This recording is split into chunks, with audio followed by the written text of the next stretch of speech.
तलबा के पास होने का वजीफ़ा, आजकल पेपर भी चल रहे हैं भाई।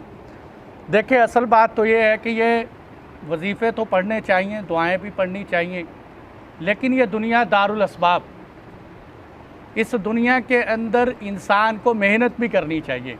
ये नहीं कि बग़ैर मेहनत के, बग़ैर असबाक पढ़े जनाब नफलों की नीयत बांध के या अल्लाह पास कर दे, पहली पोजीशन, ये बेवकूफ़ी है, हमाकत है। असल बात क्या है, मेहनत करे, लेकिन ये भी हमाकत है कि मेहनत करके अपनी मेहनत पे ही भरोसा करे। मेहनत ज़रूर करे, यकीन अल्लाह की ज़ात पर करे, दुआएं मांगे। और जैसे बुज़ुर्ग हज़रात फरमाते हैं, एक पाँव दुआ हो तो एक पाँव मेहनत हो तो 3 पाँव जो है वो दुआ होनी चाहिए।